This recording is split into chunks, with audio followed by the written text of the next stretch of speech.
అసలు ఆంజనేయుడి తోకకి అంత శక్తి ఎలా వచ్చింది? ఎంత పొడవైనా పెరుగుతుంది, ఎంతమందినైనా చుట్టి నేలకేసి కొడుతుంది కదా. అంత శక్తి ఆంజనేయుడి తోకకి ఎలా వస్తుంది? సాధారణంగా తోక అనేది మన డైరెక్షన్ మార్చడానికి లేదా ఎగరడానికి, దుమకడానికి ఉపయోగపడుతుంది.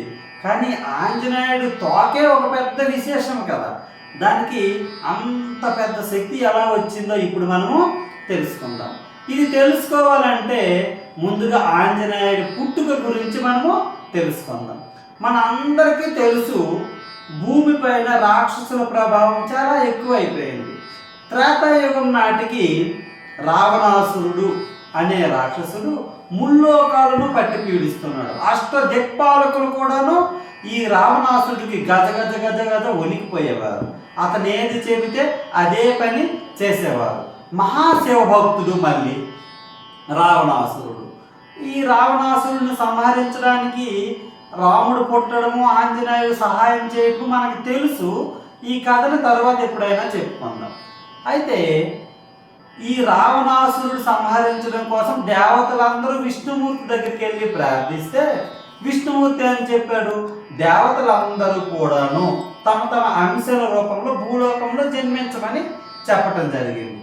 అలాంటి సమయంలో ఈ రావణాసురుడికి సంహరించాలంటే ఒక శక్తి కావాలి, దానికి శివుడే సాక్షాత్తు భూమిపైన అవతరించాలి అని విష్ణుమూర్తి చెప్పాడన్నమాట. మరి శివుడికి పార్వతీదేవికి ఎటువంటి కుమారుడు లేరు. ఆ వినాయకుడు పుట్టాడు, అది గర్భం అయితే కాదు, మట్టితో. కుమారస్వామి కూడాను అలాగే జన్మించడం, శరవణ భవ ఆ తటాకంలో జన్మించడం జరుగుతుంది. అయితే శివుడు ఒప్పుకుంటాడు. ఆ శివుడు యొక్క వీర్యం ద్వారా అంజనాదేవి గర్భంలోకి ప్రవేశిస్తుంది. ఇది మనకి తెలుసు.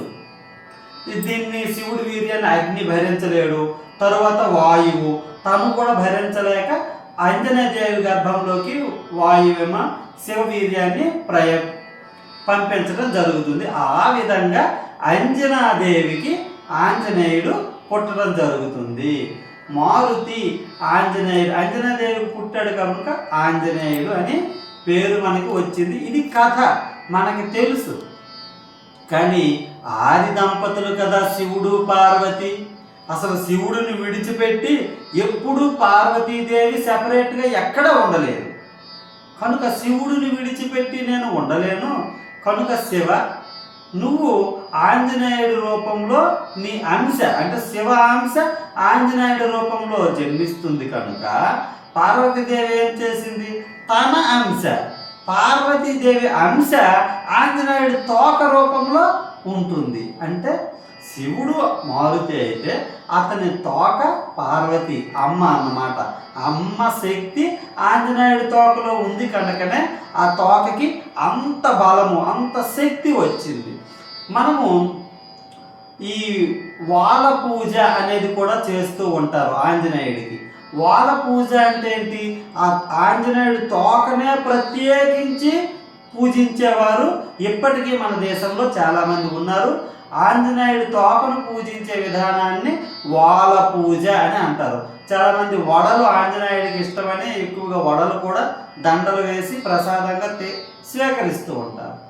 అందుకే ఆంజనేయుడితో ఒక సీత అపహరణ టైంలో, సీత అన్వేషణ టైంలో లంకకు వెళ్ళేటప్పుడు రాక్షసులందరూ కూడాను ఆ తోకని ముట్టించి ఆ గుడ్డ చుట్టి నిప్పులో ముట్టించేస్తారు నూనె పెట్టి. అయినా సరే ఆంజనేయుడి తోకకి ఏమీ కాలేదంటే సాక్షాత్తు ఆ తోకలో ఉండే శక్తి అమ్మవారు. ఇది ఆంజనేయుడి తోకలో ఉండే రహస్యం. అందుకే ఆంజనేయుడి తోక చూడండి ఎంత పొడవైనా పెరిగిపోతుంది.